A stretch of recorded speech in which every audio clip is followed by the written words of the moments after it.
Hello everyone, welcome to P chemistry. हमने periodic table का क्या किया था, सीरीज स्टार्ट किया था। ठीक है, उसमें हमने पढ़ा था last time prediction of period, block and group. तो आई होप आपको अच्छे से समझ में आया होगा, बिकॉज कमेंट सेक्शन में किसी ने क्वेश्चन भी नहीं पूछा था। आई थिंक आपको समझ में आ गया है, क्वेश्चन आपसे सॉल्व हो रहे हैं। ठीक है, आज के जो वीडियो उसमें हम लोग करने वाले हैं एटॉमिक रेडियस के बारे में। ठीक है, एटॉमिक रेडियस, आयनिक रेडियस, ठीक है, और जो फैक्टर जिसपे ये टर्म्स डिपेंड करते हैं उसके बारे में देखेंगे, और पीरियोडिक टेबल में वो कैसे वेरी करते हैं, मतलब ग्रुप्स में इंक्रीज हो रहे, डिक्रीज हो रहे, पीरियड में इंक्रीज डिक्रीज हो रहे, उसके बारे में लोग देखने वाले। तो चलो स्टार्ट करते हैं। तो पहले देखते हैं what is atomic radius. Atomic radius होता क्या है, आप वो अच्छे से समझो। पहले एटॉमिक रेडियस है distance between nucleus and valence shell या फिर outer most electron of an atom. Clear है? आप अभी वन बाय वन समझते हैं। पहले क्या है, डिस्टेंस। ये डिस्टेंस है दो पॉइंट के बीच में। कौन कौन से पॉइंट है? एक न्यूक्लियस। तो देखो ये एटम का स्ट्रक्चर है। ठीक है, ये हमारा क्या है, एक एटम है, उसमें न्यूक्लियस हमारा ये न्यूक्लियस हमारा एंड आउटर मोस्ट सेल। तो देखो यहाँ न्यूक्लियस के बाद यहाँ तीन सेल है, 1 2 3, लेकिन आउटर मोस्ट वैलेंस सबसे बाहर में कौन सा सेल, सबसे बाहर में सेल हमारा ये है। ठीक है, तो इस सेल में जो इलेक्ट्रॉन है उसके और न्यूक्लियस के बीच का जो डिस्टेंस है उसी को हम बोलते हैं एटॉमिक रेडियस। देखो इस डिस्टेंस को हम क्या बोलेंगे, एटॉमिक रेडियस। एटॉमिक रेडियस, ठीक है, ये हमारा न्यूक्लियस है। तो ये हमारा इस एरो से हमने क्या दिखाया है, इसको न्यूक्लियस को दिखाया है। चलो अब यहाँ तीन टर्म्स आपको समझने बहुत जरूरी है, ये बहुत इंपॉर्टेंट है, कंफ्यूज नहीं होना है। ठीक है, एक जब टर्म्स यूज होते हैं हम क्या होते हैं, कंफ्यूज आते हैं। कंफ्यूज नहीं होना, ध्यान समझो। देखो ये जो सबसे बाहर में सेल है आउटर मोस्ट, उसको हम क्या बोलते हैं, वैलेंस सेल या फिर आउटर मोस्ट सेल। इसके अंदर जो इलेक्ट्रॉन होगा उसको बोलते हैं वैलेंस इलेक्ट्रॉन या फिर आउटर मोस्ट इलेक्ट्रॉन। क्लियर है?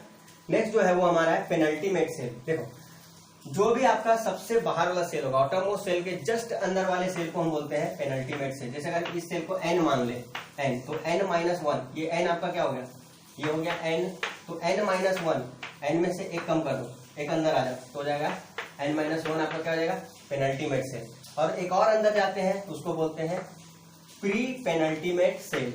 मतलब ये जो आपका है थर्ड वन, मतलब बाहर से थर्ड, इधर से आप कितना पढ़ रहे हैं वो काउंट नहीं करना है, बाहर से थर्ड पोजीशन पे, तो 1 2 3 थर्ड पोजीशन पे, उसको बोलते हैं प्री पेनल्टीमेट सेल। या फिर अगर इसको लिखना होगा लिखेंगे n-2। ठीक है, तो ये टर्म्स आप याद रखना है, n-1 n-2, ये यूज होंगे आगे जब हम देखेंगे फैक्टर के बारे में। ठीक है, चलो ये आपका क्लियर हो गया। या फिर अभी देखो एटम का जो साइज होता है ना बहुत छोटा होता है। जो एटम का साइज होता है तो इसका रेडियस जो होता है, ये रेडियस उसका, ये रेडियस होता है 1.2 इंटू 10⁻10 मीटर। ये होता है इसका रेडियस का साइज। तो सोचो -10 है, कितना छोटा होगा। तो इस डिस्टेंस को मेजर कर पाना पॉसिबल नहीं होता है। मतलब हम एक एटम के जो रेडियस है उसको मेजर नहीं कर सकते। जब एक एटम के रेडियस को मेजर नहीं कर सकते तो उसके साइज को भी मेजर नहीं कर सकते ना। तो हम क्या करते हैं, लेकिन हमको क्या चाहिए, एटम का साइज तो चाहिए। तो उसके लिए हम क्या करते हैं, एक नए दूसरी तरह के ट्रिक अप्लाई करते हैं, दूसरी तरह कॉन्सेप्ट अप्लाई करते हैं। कैसे? तो एक और डेफिनेशन हमारा बनेगा, वो देखते हैं। एक और क्या डेफिनेशन बनता है आपका एटॉमिक रेडियस का? डेफिनेशन बनता है the half of distance between to nucleus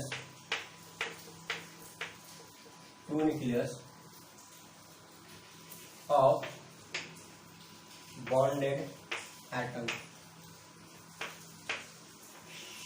देखो सपोज कर लो ये क्लोरीन है, ये भी क्लोरीन है, दोनों क्लोरीन एक दूसरे से जुड़े हुए थे। इसका भी क्या है, ये भी क्लोरीन का, ये क्लोरीन का एटम है और ये क्लोरीन का एटम है। तो ये जो बॉन्ड होता है, बॉन्ड क्या होता है, इस न्यूक्लियस के बीच और इस न्यूक्लियस के बीच का जो डिस्टेंस होता है उसी को तो हम बॉन्ड बोलते हैं। ठीक है, ये हमारा बॉन्ड है, ये बॉन्ड लेंथ है। क्या है हमारा, बॉन्ड लेंथ। दो न्यूक्लियस के बीच का जो बॉन्ड लेंथ होता है उसी को हम बोलते हैं बॉन्ड लेंथ। ये ऐसे हो सकता है या फिर हम इसको ऐसे दिखा दो कि दोनों क्या एक दूसरे सटे हुए, ऐसा भी कर सकते हैं। ठीक है, ये रहा आपका, तो ऐसा मत दिखाओ ये। तो ये जो डिस्टेंस आपका क्या है, बॉन्ड लेंथ है। बॉन्ड लेंथ, दो न्यूक्लियस के बीच का डिस्टेंस होता है बॉन्ड लेंथ। अगर इसके बीच के डिस्टेंस को हाफ कर दें हम, यहाँ से अगर कट कर दें तो देखो ये पोर्शन आपको मिल जाएगा इस एटम का रेडियस। तो हम क्या करते हैं, डायटोमिक पहले हम बॉन्ड लेंथ कैलकुलेट करते हैं। बॉन्ड लेंथ कैलकुलेट करना आसान होता है क्योंकि रेडियस के कंपेरिजन में बॉन्ड लेंथ लंबा होगा ना, डबल हो जाएगा, मतलब लॉन्गेस्ट होगा, तो उसको कैलकुलेट करना इजी होता है। तो हम क्या करते हैं कि बॉन्ड लेंथ निकालते हैं और उसका हाफ कर देते हैं।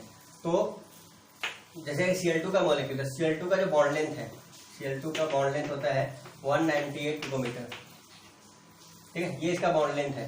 तो हमको Cl एटम का अगर रेडियस निकालना है, इसका ये पूरा लेंथ है, इसका हाफ कर देंगे तो ये मिल जाएगा हमको।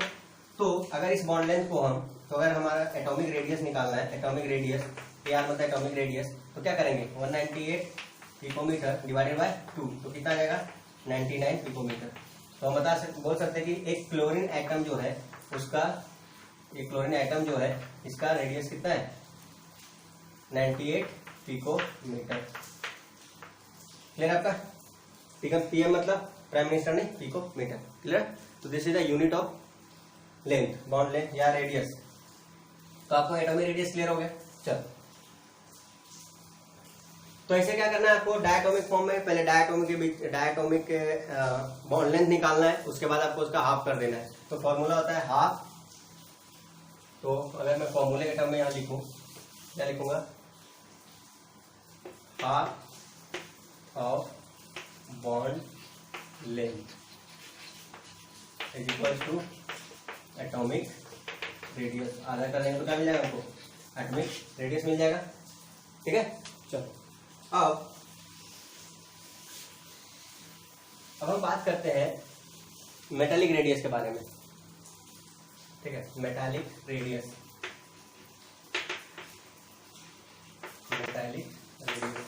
देखो अभी मेटल क्या होते हैं, सॉलिड होते हैं, और मेटल के बीच में कोई बॉन्ड ऐसा नहीं होता है। जैसे यहाँ पे क्लोरीन क्लोरीन के बीच में कोवेलेंट बॉन्ड था, तो मेटल में ऐसा कोई भी बॉन्ड नहीं होता है। लेकिन होता क्या है, जैसे एक मेटल का क्रिस्टल है, सपोज बोले ये हमारा मेटल का क्रिस्टल, इसके अंदर बहुत सारे मेटल होंगे ना, ये देखो बहुत सारे ऐसे मेटल होंगे, मेटल मतलब मेटल के एटम होंगे, बहुत सारे ऐसे एटम होंगे ना। ठीक है, तो हम क्या करते हैं, दो मेटल एटम को ऐसा लेते हैं जो एक दूसरे के पास हो। दो मेटल एटम, अगर किसी मेटल क्रिस्टल को हम देखें, उसके अंदर दो मेटल एटम को सिलेक्ट करें, ये दो मेटल एटम, और उनके न्यूक्लियस के बीच का जो डिस्टेंस है उसको कैलकुलेट करके उसका हाफ कर देंगे तो हमको मिल जाएगा रेडियस। तो हम क्या करते हैं कि जो भी डिस्टेंस, सपोज करो ऐसा कुछ है, इनके बीच का क्या करते हैं, डिस्टेंस निकालते हैं, उसको हाफ कर देते हैं, तो हमको मिल जाता है क्या, मेटालिक रेडियस। तो मेटालिक रेडियस क्या है, metallic radius is the half of the distance between two metal atom which are closer to each other, जो एक दूसरे के पास होंगे। तो क्या हो जाएगा, हाफ ऑफ बॉन्ड लेंथ बोल सकते हो। बेसिकली यहाँ कोई बॉन्ड होता नहीं, बट हम बॉन्ड लेंथ कंसीडर करते हैं। Half of bond length of two atom which are closer to each other। ठीक है, कोई भी अभी इसके बीच को नहीं देखेंगे, जो इसके बीच का हम देखेंगे। ठीक है, जो एक दूसरे के पास रहेंगे एटम, उन्हीं के बीच का डिस्टेंस का हाफ करना है। ऐसा नहीं कहीं भी एटम में मेटल क्रिस्टल के अंदर, तो ऐसा आपको नहीं करना है। दो पास वाले जो मेटल एटम है उनके बीच का जो डिस्टेंस है उसको हम क्या बोलते हैं, मेटालिक बॉन्ड बोल सकते हैं। है नहीं, बट हम कंसीडर करते हैं, उसके जो हाफ डिस्टेंस होता है उसी को हम बोलते हैं मेटालिक रेडियस। ठीक है, तो ये आपका क्लियर हो गया।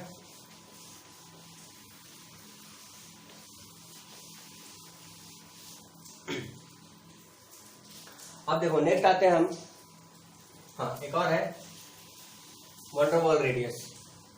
तो देख लेते हैं क्या होता है, ये भी देख लेते हैं। Wonder wall radius. ठीक है, देखो जो मॉलिक्यूल्स के बीच में कोई भी बॉन्डिंग नहीं होता है, कोई भी इंटरेक्शन नहीं होता है, उसमें क्या होता है, वंडर वॉल रेडियस होता है। तो जैसे कि ये हमारा क्या है, कंटेनर है, इसके अंदर हमने क्या किया है, कोई गैस को रखा है। ठीक है, इनके बीच में कोई भी क्या है डिस्टेंस नहीं, जैसे हाइड्रोजन गैस को रखा है, तो ये H2 ऐसा बहुत सारे H2। तो देखो ये H2 अगर हम लिखते हैं तो इसको ऐसे लिख सकते हैं H और H, तो इसको ऐसा बता सकते हैं ये।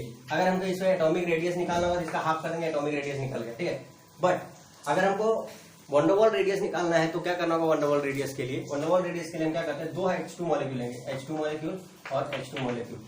ठीक है, तो H2 मॉलिक्यूल लिया हमने। अभी ये H2 मॉलिक्यूल को वैसे लिख सकते हैं मतलब 2 आइटम ऐसा है, और इस H2 मॉलिक्यूल को ऐसा लिख सकते हैं,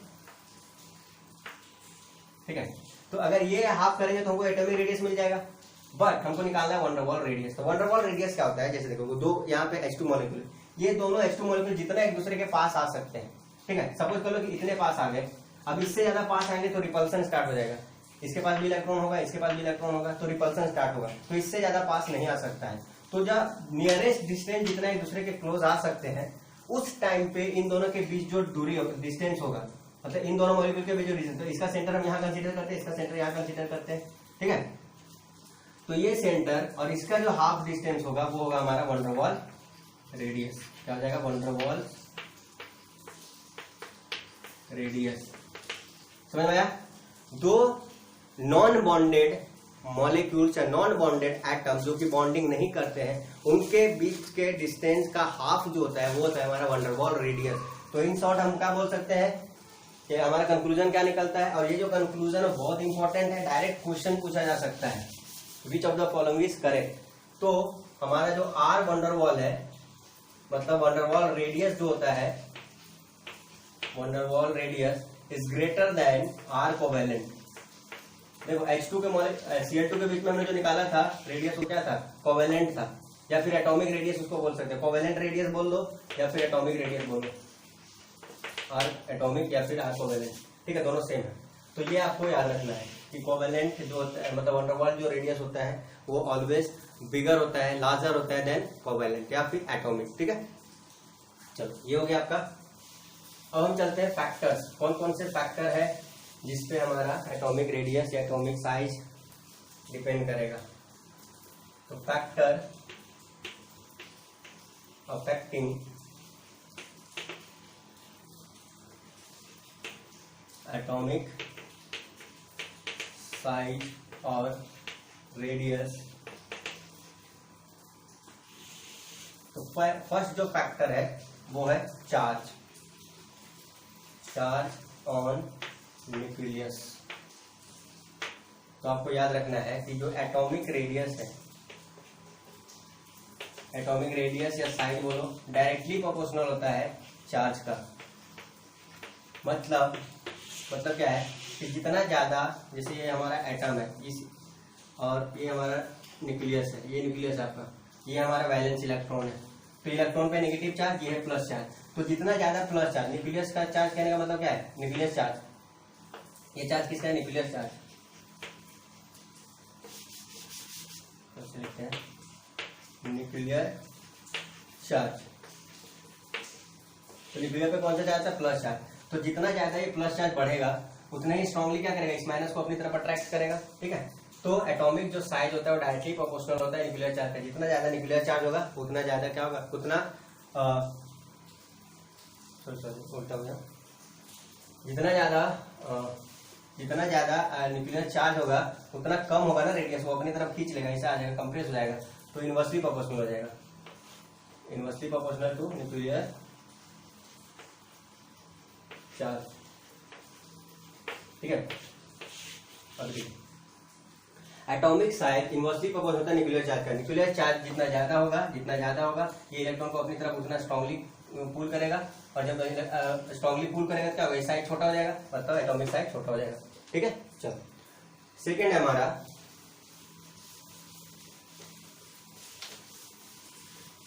सेकेंड फैक्टर है,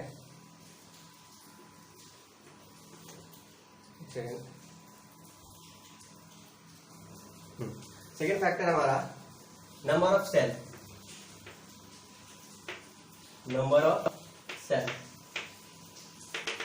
तो यहां पे आपको क्या करना है, एटॉमिक रेडियस या फिर साइज डायरेक्टली प्रोपोर्शनल है नंबर ऑफ सेल का,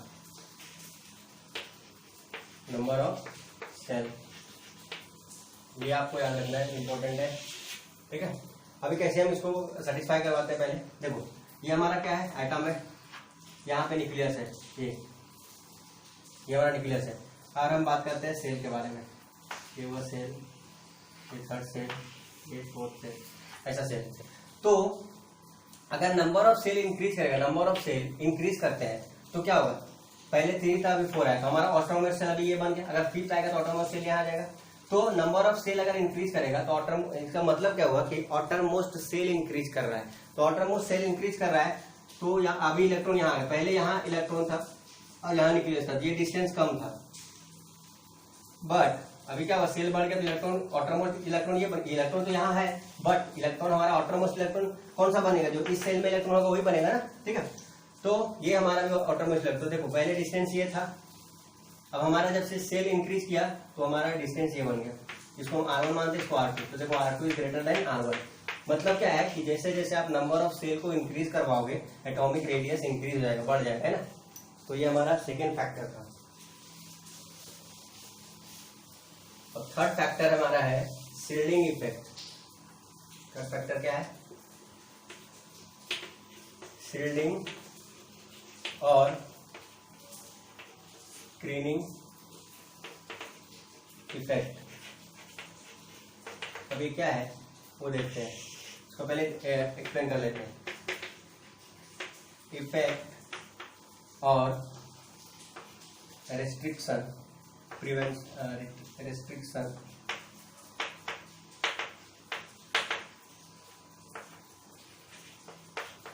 applied by inner electron on outer electron is called shielding or screening effect। देखो क्या लिखा है यहाँ पे स्टेडियम पे, इफेक्ट और रेस्ट्रिक्शन, या फिर इफेक्ट उसको इफेक्ट बोलो या फिर रेस्ट्रिक्शन बोलो, ठीक है। Applied by inner electron on outer electron is called shielding और स्क्रीनिंग इफेक्ट। इसको एग्जांपल समझते हैं। देखो हमारा ये क्या है, ये है न्यूक्लियस, ठीक है, और ये हमारा हो गया एटम, ये हो गया एटम, मतलब ये सेल हो गया सेल, तो हमारा न्यूक्लियस है। अभी इलेक्ट्रॉन हमारा इलेक्ट्रॉन यहाँ है, तो अगर आउटर मोस्ट में इलेक्ट्रॉन है इसका मतलब अंदर भी तो इलेक्ट्रॉन होंगे ना, यहाँ भी कुछ कुछ इलेक्ट्रॉन होंगे, इस सेल में भी इलेक्ट्रॉन होंगे, ठीक है। तो ये जो अंदर के इलेक्ट्रॉन है वो क्या करते हैं, रोकते हैं, रेस्ट्रिक्ट करते हैं, मतलब ये क्या करता है, ये प्लस चार्ज लगा रहा है इलेक्ट्रॉन के ऊपर, बट अगर बीच में इलेक्ट्रॉन, जैसे हमारा क्या है, आप विंडो के बाहर देखते हो तो क्लियरली देख पाते हो, बट अगर मैंने बीच में कर्टन लगा दिया, पर्दा लगा दिया, तो क्या होगा, विंडो के बाहर आप देख ही नहीं पाओगे, ठीक है। तो कर्टन जो होगा क्या क्या आपको रोक दिया बाहर देखने से, रेस्ट्रिक्ट कर दिया, सील्ड कर दिया, सील्ड मतलब रोक देना। तो ये जितना पावर से इस पे लगा रहा था, इसका पावर जितना ज्यादा अभी था, जब बीच में कुछ नहीं था तो ये बहुत पावरफुली अट्रैक्ट करेगा अपनी तरफ, बट अभी बीच में इलेक्ट्रॉन आ गए तो ये क्या करेंगे, इसके पावर को यहाँ तक पहुंचने नहीं देंगे, कम कर देंगे, मतलब न्यूक्लियस का पावर इस वैलेंस लेवल उतना नहीं पहुंच पाएगा जितना पहले पहुंच रहा था। तो इसी को हम बोलते हैं शील्डिंग और स्क्रीनिंग इफेक्ट। ये किसके द्वारा लगता है, इनर इलेक्ट्रॉन के। ये इनर इलेक्ट्रॉन है, इफेक्ट डाल रहे हैं आउटर इलेक्ट्रॉन पे, इसमें बोल सकते हैं कि उसको इधर खींचने से बचा रहे हैं, न्यूक्लियस के पास आने से बचा रहे हैं। क्यों, क्योंकि ये बीच में आ गया तो इसको रोक देगा, ये इसका जो फोर्स जितना लग रहा था अब नहीं लगेगा, ये फोर्स यहाँ रुक जाएगा, उसकी वजह से क्या हो जाएगा। तो अगर शील्डिंग इफेक्ट ज्यादा होता है, अगर ये बहुत ज्यादा हो जाएगा तो इस पावर को बहुत ज्यादा रोक देगा, मतलब यहाँ तक नहीं जा पाएगा, जब यहाँ तक नहीं जाएगा तो इधर नहीं खींचेगा, ठीक है। इसका मतलब क्या है कि शील्डिंग इफेक्ट बढ़ेगा तो एटॉमिक साइज हमारा बढ़ जाएगा, ठीक है। आपको समझ में आ गया। हाँ, अभी देखो हमारे पास 4 सबसेल होते हैं, S, P, D and F. तो जो सबसे ज्यादा शील्डिंग इफेक्ट होता है वो एस के पास होता है, उसके बाद पी, उसके बाद डी। सबसे ज्यादा शील्ड कौन करेगा, एस वाला इलेक्ट्रॉन, उसके बाद P, then D, then F. तो ये आपको ऑर्डर याद रखना है, चलो ठीक है। बाकी क्वेश्चन करेंगे तो आपको समझ में आएगा। शील्डिंग इफेक्ट आपको क्लियर हो गया, आई होप क्लियर हो गया होगा। अब इसका इफेक्ट देखते हैं। तो यहाँ पे हम क्या लिख सकते हैं कि एटॉमिक रेडियस जो है, एटॉमिक रेडियस जो है वो क्या है, अगर शील्डिंग इफेक्ट ज्यादा होगा तो एटॉमिक रेडियस भी ज्यादा हो जाएगा, डायरेक्टली प्रोपोर्शनल हो जाएगा शील्डिंग या फिर स्क्रीनिंग इफेक्ट के। ये हो गया आपका थर्ड फैक्टर, जिसपे हमारा क्या कर रहा है, एटॉमिक रेडियस या एटॉमिक साइज किसी भी एटम का डिपेंड कर रहा है, ठीक है। तो ओवरऑल जो है तीनों फैक्टर को समराइज करके क्या लिख सकते हैं, एटॉमिक रेडियस या फिर साइज डायरेक्टली प्रोपोर्शनल किसका है, शील्डिंग इफेक्ट का। शील्डिंग इफेक्ट और ये और किसके डायरेक्टली प्रोपोर्शनल है, देखो डायरेक्टली प्रोपोर्शनल किसके है, साइज का, मतलब नंबर ऑफ सेल का, नंबर ऑफ सेल। और इनवर्सली प्रोपोर्शनल किसका है, इनवर्सली प्रोपोर्शनल है चार्ज ऑन न्यूक्लियस, या न्यूक्लियर चार्ज भी उसको बोल सकते हैं, ठीक है। न्यूक्लियर चार्ज बढ़ता है साइज घट जाता है, यील्डिंग इफेक्ट बढ़ता है साइज बढ़ जाता है, नंबर ऑफ सेल बढ़ता है तो एटॉमिक साइज बढ़ जाता है। तो ये जो थर्ड वाला पॉइंट है ये बहुत इंपॉर्टेंट है, VVI है, ठीक है। अब इसको अगर याद रखते हो तो पूरे फैक्टर को आप समराइज कर सकते हो, ठीक है। बाकी हम क्या करेंगे, नेक्स्ट के वीडियो जाएंगे उसमें हम जो भी इफेक्ट्स हो रहे हैं उसके कुछ क्वेश्चन सॉल्व करेंगे, ठीक है। या फिर जब मैं आपको एक्सरसाइज करवाऊंगा तो बहुत सारे क्वेश्चन उस समय डील कर लेंगे हम लोग। यहाँ तक क्लियर हो गया, ये फॉर्मूला करना है, एटॉमिक रेडियस डायरेक्टली पॉजिटिव है, शील्डिंग इफेक्ट जितना ज्यादा होगा एटॉमिक साइज उतना ज्यादा होगा, चार्ज ऑन न्यूक्लियस जितना ज्यादा होगा रेडियस उतना कम होगा, नंबर ऑफ सेल जितना ज्यादा होगा रेडियस ज्यादा हो जाएगा, ठीक है। चलो अब आगे बढ़ते हैं, पीरियोडिक ट्रेंड। फैक्टर्स को हमने देख लिए कौन कौन से फैक्टर पे डिपेंड करते हैं, अब पीरियोडिक ट्रेंड देखते हैं। पीरियोडिक ट्रेंड का मतलब है कि पीरियोडिक टेबल में वो कैसे वेरी करते हैं, periodic trends of atomic radius. देखो अभी देखो जब हम लेफ्ट टू राइट मूव करते हैं, पहले बात है इन अ पीरियड, अगर हम पीरियड में मूव करते हैं तो क्या होता है, number of proton increases, proton increases, atomic number increase कर रहा है तो प्रोटॉन का नंबर भी इंक्रीज कर रहा है, क्योंकि नंबर ऑफ प्रोटॉन ही तो हमारा एटॉमिक नंबर होता है, तो number of proton increases, hence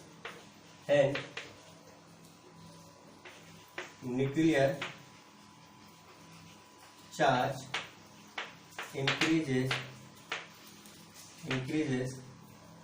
nuclear charge increase करेगा, but number of shell remains constant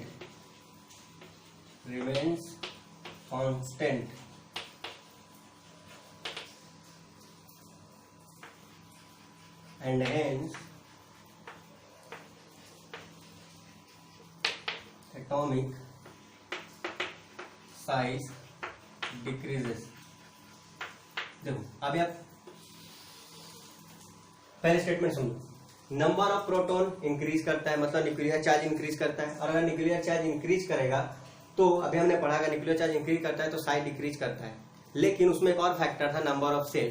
तो देखो यहाँ नंबर ऑफ सेल कांस्टेंट रहता है, नंबर ऑफ सेल चेंज होता ही नहीं है, जैसे अगर सेकंड पीरियड में तो सेकंड सेल ही जा रहा है, थर्ड पीरियड में थर्ड सेल ही जा रहा है, तो पीरियड में क्या होता है नंबर ऑफ सेल सेम होता है, तो इससे हमको कोई लेना देना नहीं है। मतलब एक जो हमारा क्या था फॉर्मूला था ना, यहाँ पे लिखता हूँ, एटॉमिक रेडियस डायरेक्टली प्रोपोर्शनल किसका था, डायरेक्टली प्रोपोर्शनल था साइज का, नंबर ऑफ सेल का, नंबर ऑफ सेल, ठीक है, और इनवर्सली प्रोपोर्शनल किसका था, चार्ज का। तो अभी देखो ये हमारा सेल तो चेंज नहीं कर रहा है, इसको कांस्टेंट मान लो, हटा दो, ये कांस्टेंट हो गया, इस पर कोई फर्क नहीं पड़ना। तो अभी देखो जब चार्ज बढ़ जाएगा तो साइज डिक्रीज कर जाएगा, इसीलिए बोला कि अगर हमारा न्यूक्लियर चार्ज इंक्रीज करता है, nuclear charge increases so size decreases, ठीक है, ये हो गया आपका। तो जैसे आप लेफ्ट टू राइट मूव करोगे, लेफ्ट टू राइट मूव कर रहे हो तो क्या हो रहा है, पीरियड में मूव कर रहे हो, तो पीरियड में जब भी मूव करोगे तो आपका एटॉमिक रेडियस डिक्रीज करेगा, क्लियर है। अब हम देखते हैं ग्रुप में,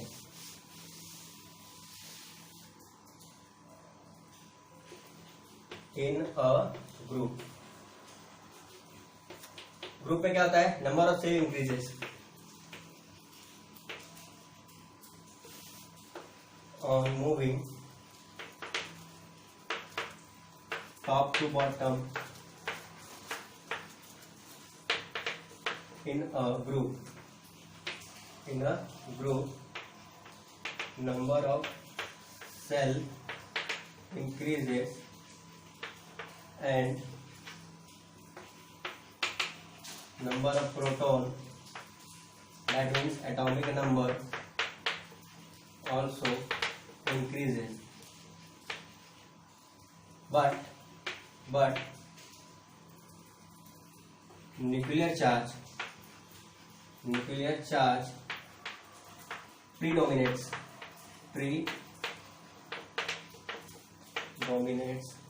and hence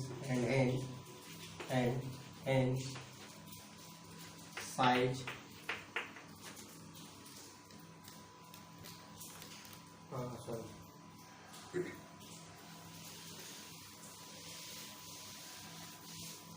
increases, number of protons, but number of cell predominates, number of cell predominates हो जाता है and hence size increases। देखो क्या होता है, जब भी आप ऊपर से नीचे आते हो तो ऊपर क्या होता है, first period, second period, third period, मतलब क्या होता है, यहाँ अगर न्यूक्लियस है तो फर्स्ट मतलब first period, second, third period का मतलब क्या होता है, नंबर ऑफ सेल ना, तो number of shell top to bottom क्या करता है, इंक्रीज करता है। जब नंबर ऑफ सेल इंक्रीज कर रहा है तो हमारे फॉर्मूला के अकॉर्डिंग, हमारा फॉर्मूला क्या था, atomic radius directly proportional to number of shell and inversely proportional to charge, nuclear charge, ठीक है, न्यूक्लियर चार्ज। तो देखो यहाँ नंबर ऑफ सेल भी इंक्रीज कर रहा है और ऊपर से नीचे जाते हैं तो हमारा क्या होता है, एटॉमिक नंबर भी तो इंक्रीज करता है। जैसे सोडियम का कितना होता है, लिथियम का कितना होता है 3, सोडियम का 11 हो जाता है, तो नंबर ऑफ प्रोटॉन भी इंक्रीज करता है और साथ ही साथ नंबर ऑफ सेल भी इंक्रीज करता है। तो अभी क्या हो गया, तो प्रॉब्लम ये हो गया कि दोनों इंक्रीज कर जा रहा है, मतलब ये क्या कर रहा है, इसको कम करना चाह रहा है, ये इसको बढ़ाना दे रहा है। तो इन दोनों के बीच में जो नंबर ऑफ सेल का कॉन्सेप्ट है वो प्रीडोमिनेट कर जाता है। प्रीडोमिनेट मतलब कहने का मतलब है उसका इफेक्ट ज्यादा हो जाता है और जिसका भी इफेक्ट ज्यादा होगा उसके अकॉर्डिंग फिर रेडियस वैरी करेगा, ठीक है। तो हमारा नंबर ऑफ सेल का इफेक्ट ज्यादा हो गया तो हम क्या करेंगे, इसका इफेक्ट अगर हम कैंसिल कर दें, ये है ही नहीं, फिर ऐसा हम अगर कंसीडर कर रहे हैं, लग तो रहा है बट हम अभी कंसीडर करेंगे ये नहीं है, तो क्या हो गया, नंबर ऑफ सेल जैसे बढ़ेगा एटॉमिक रेडियस बढ़ जाएगा। इसीलिए जब हम टॉप टू बॉटम ऊपर से नीचे आते हैं किसी भी ग्रुप में तो हमारा एटॉमिक रेडियस या एटॉमिक साइज क्या होता है, इंक्रीज होता है। याद रखोगे, पीरियड में डिक्रीज होता है एंड हमारा जो ग्रुप है उसमें इंक्रीज होता है, ठीक है। अब एक बात आपको यहां नोट करके लिखना है, नोट कि जब हम लेफ्ट टू राइट मूव करते हैं, when we move in period size decrease होता है, डिक्रीजेस टिल हैलोजन मतलब group 17 and increases to noble gas due to van der Waals forces। देखो आपको ये बहुत इंपॉर्टेंट पॉइंट, इसको नोट कर लो, यहाँ से क्वेश्चन बन सकते हैं 4 मार्क्स के आपके एग्जाम में, नीट जेईई के एग्जाम में, और बोर्ड में भी क्वेश्चन पूछ सकते हैं कि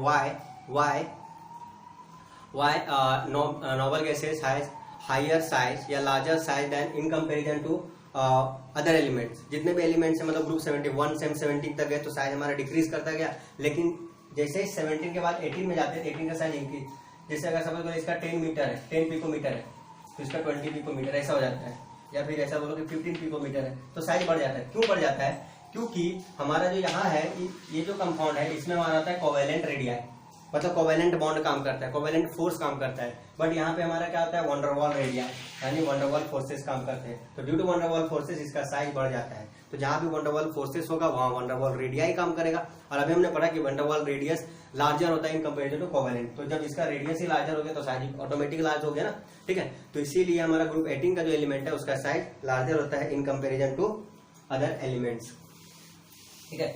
अब ये आपका नोट कर लो, ठीक है। अब हम क्या करते हैं, एक टेबल ड्रॉ करते हैं। तो ये जो टेबल है आपका कुछ ऐसा ड्रॉ करते हैं, तो सजा लेते हैं इसको।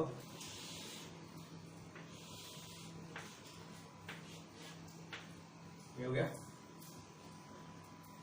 अब ये टेबल है किसका, ये टेबल है आपका एटॉमिक रेडियस का, एटॉमिक रेडियस का। तो ये इधर आपका क्या आता है, ग्रुप, ये आता है आपका ग्रुप, जिसको मैं यहाँ लिखता हूँ GROUPS, ग्रुप्स। ग्रुप में, और ये आपका क्या हो गया, पीरियड, ये आपका पीरियड। तो पीरियड में अगर हम, ये हो गया टॉप, ये हो जाता है आपका बॉटम, ये आपका लेफ्ट, ये हो गया राइट। एटॉमिक रेडियस यहाँ लिखना, अच्छा यहाँ लिखते हैं एटॉमिक रेडियस या फिर साइज। तो अगर आप टॉप टू बॉटम आता है, सॉरी जब हम टॉप टू बॉटम आते हैं तो क्या होता है, इंक्रीजेस,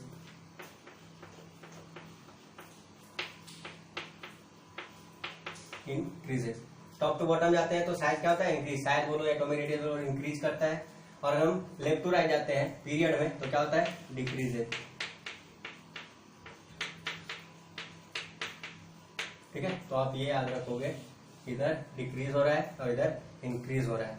ठीक है, ये हो गया आपका ओवरऑल पीरियोडिक ट्रेंड के बारे में ऑफ एटॉमिक रेडियस। तो हमने एटॉमिक रेडियस का इंट्रोडक्शन देखा, दो टाइप के डिफिनेशंस देखे, उनके मीनिंग समझे, फैक्टर्स देखे, जो भी फैक्टर्स उसको अफेक्ट कर रहे थे। कौन कौन से फैक्टर्स है, size, number of shell, then nuclear charge and shielding effect.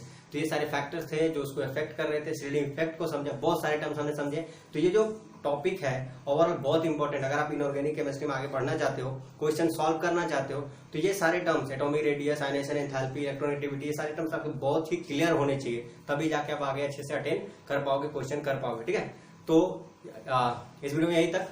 तो अगर आपको वीडियो पसंद आता है, अगर समझ में आ रहे कॉन्सेप्ट, ठीक है, क्वेश्चन सॉल्व कर पा रहे हो, तो please like, subscribe and share the channel. And हाँ, मिलते हैं नेक्स्ट वीडियो में। नेक्स्ट वीडियो में हम लोग करेंगे आयनाइजेशन, एंथैल्पी के बारे में। ठीक है, थैंक यू फॉर वॉचिंग।